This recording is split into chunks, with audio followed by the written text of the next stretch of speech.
Hello everyone and welcome to another Premier Injuries Daily Injury Roundup. Had a few quiet days, so we've got lots to catch up on. So where better to start than an injury or a potential problem for Liverpool attacker Sadio Mane. Now, he was playing for Senegal on Thursday night's qualifier against Togo. He lasted in and around that 30th minute mark after taking a heavy knock to the ribs. Post-match, coach Aliou Cisse played down or tried to allay any fears with regards to the Liverpool star's severity, saying that it was more of a precautionary measure. Now, although it was a World Cup qualifier, Senegal have already topping Group H and have qualified for that knockout playoff finals in March. So, yeah, look, we can take a lot from that in the fact that there was absolutely no need to risk Sadio Mane in that instance. Of course, the problems at Liverpool have been exacerbated following the loss of Roberto Firmino to a hamstring problem, which we understand will be a minimum of 4 weeks and hopefully in somewhere between that 4 to 6 week mark. Angelo Ogbonna, we're waiting for an update from West Ham with regards to the central defender's right knee. Now, he had a scan post-match on Monday that revealed damage to the anterior cruciate ligament. There's no word on the extent of that problem yet. A specialist will determine on the best next steps for that. David Moyes, after the game against Liverpool, had suggested it was the laceration to the face that required stitches was a reason as to why he had been substituted. He said that the stitching would have took around 10 minutes and you can't literally play against Liverpool for 10 minutes with 10 men. So that's why he was replaced. However, post-match, he complained of a little bit of discomfort. There was a scan that's taken place, and like I say, there has been some damage to that anterior cruciate ligament. Hopefully, it's not too bad, and he will not need any kind of surgical intervention. But we'll wait and see, and we will provide an update as soon as we hear one.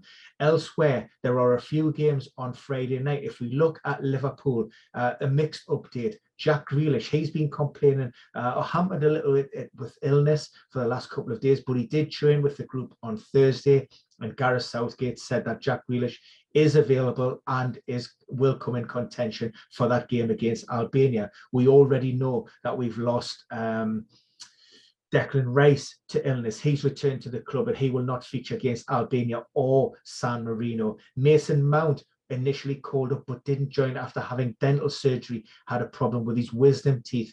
As time progresses, it's looking more and more likely that he will miss out. He's definitely out of the Albania game, not 100% out of Monday night's fixture. And also Luke Shaw, he picked up a head injury or a concussion during last weekend's Derby defeat to Manchester City.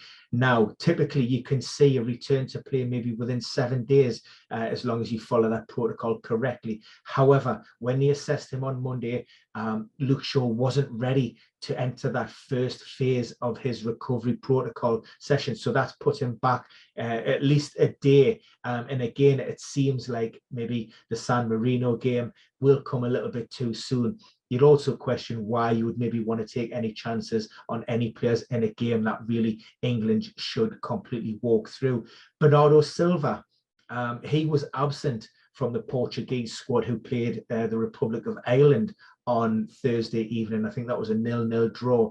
Now, it was Fernando Santos said that, he wasn't ready for that game. Again, complained of muscular discomfort, arrived at the Portuguese training camp fairly tired, a little bit of muscle fatigue, but they do expect him to recover and be in contention for the game against Serbia. So good news there for Manchester City fans. Scotland, they've lost Scott McTominay for their game against Moldova. Steve Clarke again said that he's had a bit of a throat infection and they sent him away from the group. However, they're fairly optimistic that he could be available for the game against Denmark on Monday as well. So maybe good news with regards to that. Kai Havertz, again, he was another player that was absent from the German team. They played Liechtenstein on Thursday night. Comprehensive victory, 9-0. Now, hopefully that was more of a precautionary measure.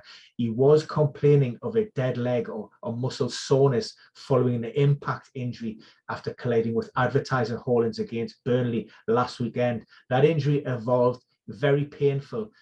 So again, he joined up with the camp, but there were no chances taken with that one. So we'll wait we'll wait and see what happens with Kai Havertz for Germany's next game, but certainly hoping that one is not too serious. And finally, well, there's two more.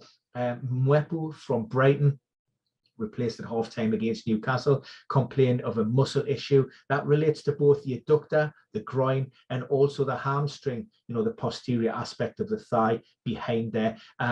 So he hasn't joined up with the international team Zambia, and he's remained at Brighton on the south coast there for treatment.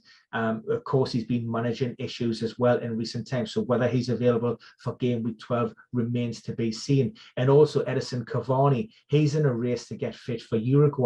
Now, he's been hampered by a tendon issue since the beginning of the season. We've seen him miss a little bit of time towards the beginning of the season, and then also we've seen him miss in the last couple of games. And Cavani said that he aggravated the problem ahead of the game with Tottenham.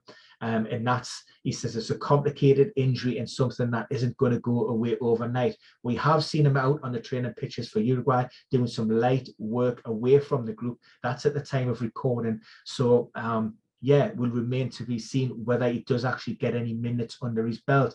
And actually what I'm seeing now is just one injury coming through as we speak, and that relates to Chelsea's striker currently on loan down at St Mary's at Southampton, which is Armando Broja.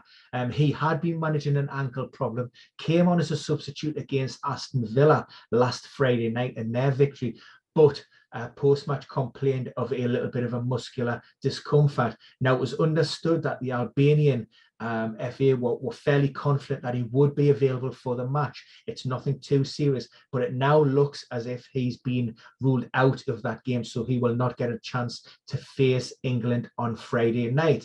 And that's it for now, and no doubt we will have more injuries coming through as those qualifiers get underway. And if there's anything sort of major to talk about, we will create a standalone video with myself and Jason looking at the mechanisms, the injuries, and also the data and the potential impact on their respective clubs and international. But for now, that's all, and we'll see you again very soon.